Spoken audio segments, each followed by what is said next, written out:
Hey, this is Daniel from Adorama. I'm here in my studio in New York City with Sharina. We're making some portraits today, and Dave's working on the computer over here.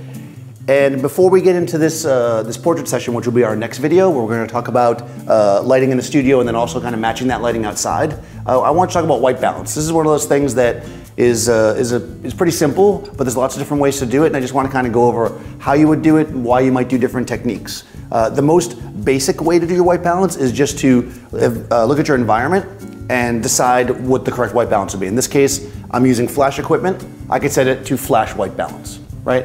I'm shooting raw, so if I want to adjust it slightly in post, I'd be able to do that no problem. It's not really a big deal. But there'll be times where you need exact perfect color. Let's say, for instance, I'm shooting Sharina, but it's for an advertisement for this hat that she's wearing. Now, it's important to the fashion company that the hat has the right color. Not just that it looks good, but that it's correct. This is where doing a custom white balance is going to be important. So there's a few different ways to do it. The most simple way, I like to use the digital target by Photovision, which is this guy.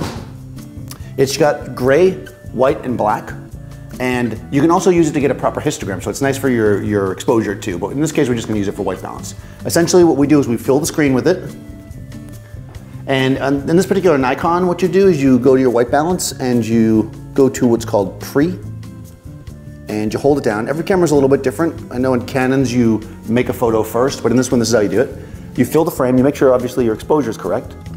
Fill the frame with it, you make a photo, and when it says good, that means that my white balance is now set custom. Now, I'm using the Photovision target because it's completely neutral. It's designed for white balance. You can't just use a regular photographic gray card for this because they're not for white balance, they're for exposure only. So keep that in mind. So the third way to use this, which is the way I probably use it the most in this kind of situation, is when you're working tethered. So for those of you who don't work tethered, it's really useful in the studio to do this. Essentially, you take your cable. This is from Tether Tools.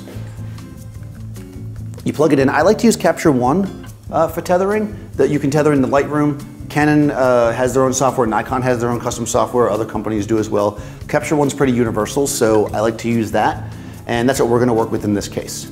So the way that you do it in Capture One is you essentially set yourself up in this situation. Again, the model doesn't have to be there. You wanna come and you wanna photograph the target, so we'll just do that. So I'm gonna make a photo of the target. It doesn't have to fill the whole screen or anything, you just have to take a picture of it. So once you have your photo, you then use the eyedropper tool in Capture One to click on it, and that will set your white balance to that white balance. It'll compensate for any blues and oranges, like let's say from tungsten light. It also handles the magentas and greens, so that you get a nice, good, perfect white balance. And then in Capture One, there's a setting that just says use these settings for future exposures, and then every time you shoot, it will just automatically apply that white balance. And remember, if you're shooting raw, it's not actually doing anything to the photo, so you can change it later if you want. So for even more precise color, you could use something like this color checker here. This one's from X-Rite. What's important with this is that it has all these colors and they're all completely correct, right? So I can set my white balance by clicking on the grays here, which is what you would do, the grays or the black, right? Or even the white. But what all these other colors are for is we know the exact value of these, so later in post, you can actually check the individual colors on this color checker palette to adjust it to have the exact right perfect color. So this is really important, especially if you're doing fashion or things where the color has to be exactly right. Jewelry would be a big one too, where the color is so subtle in jewelry, you want to make sure you really nail it, right? This is super, super important, and it's going to be useful to you. They're not super expensive.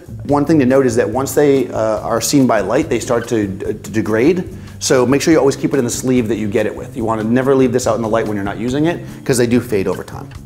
So white balance might seem really simple, but it's an important thing. There's been times where I've shot catalog work, let's say, and I send the final images to the client, and then when they go to print the catalog, the color's not great.